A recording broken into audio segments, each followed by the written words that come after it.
نماز پڑھنے کے سائنسی فوائد کیا ہیں؟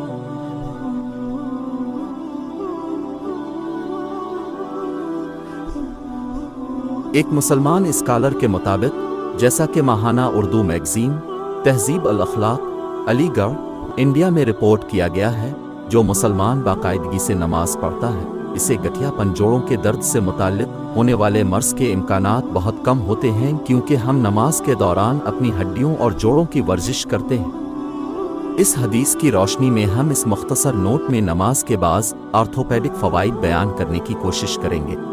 باقاعدہ ورزش ہمارے جسم میں کولیسٹرول کو کم کرتی ہے۔ کولیسٹرول دل کی خرابی، فالج اور بہت سی دوسری بیماریوں کا سبب بنتا ہے۔ یہ ایک معلوم حقیقت ہے کہ جن پیشوں میں ورزش کی ضرورت ہوتی ہے، ان کے جسم میں کولیسٹرول کی مقدار کم ہوتی ہے۔ بدہضمی کو روکنے کے لیے نماز ایک بہترین ورزش ہے۔ صبح کے وقت جب پیٹ خالی ہو تو مسلمان پر کم تعداد میں رکعت پڑھنا ضروری ہے، جبکہ شام کے کھانے کے بعد ہم زیادہ تعداد میں رکعت پڑھتے ہیں۔ نماز کے شروع میں تکبیر کہنے سے ہم ہاتھ اور کندھے کے پٹھوں کو حرکت دیتے ہیں، جس سے دھڑ کی طرف خون کا بہاؤ بڑھتا ہے۔ اقامت اسی طرح کا کام انجام دیتا ہے۔ نماز میں سب سے اہم کام سجدہ ہے، جس میں ہم اپنی پیشانی سے زمین کو چھوتے ہیں۔ یہ آسن ہمارے دماغ کو خون کی تازہ فراہمی کو بڑھاتا ہے۔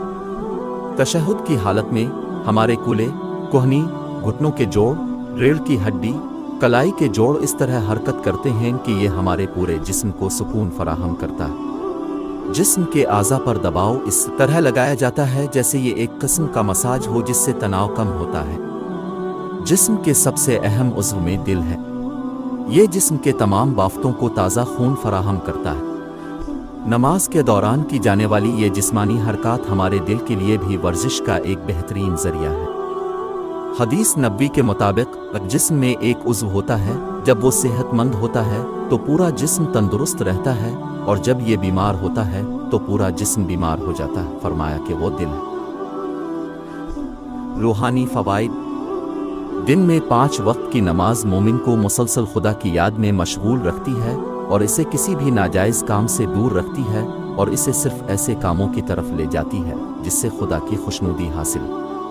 یہ دعا کے ذریعے ہی ہے کہ انسان واقعی اندرونی سکون اور تکمیل پاتا ہے۔ یہ صبر، ہمت، امید، اعتماد، اندرونی امن، استحکام، مساوات، اتحاد اور خدا کا شکر ادا کرنے کا ذریعہ بھی ہے۔ دن میں 5 وقت کی نماز کی ادائیگی دنیا اور آخرت کی کامیابی کے لیے ضروری سمجھی جاتی ہے۔ ایمان کی گواہی کے بعد نماز کو ان کے صحیح اوقات میں ادا کرنا اور رکوع، سجود اور عاجزی میں مکمل ہونا خدا کی طرف سے بخشش اور ہمیشہ کی جنت کی ضمانت ہے۔ مسلمان کا عقیدہ ہے کہ قیامت کے دن سب سے پہلے جس چیز کا ان سے حساب لیا جائے گا وہ نماز ہے۔ اگر وہ صحیح ہے تو ان کے باقی اعمال صحیح ہوں گے، اور اگر برا ہے تو اس کے باقی اعمال برے ہوں گے۔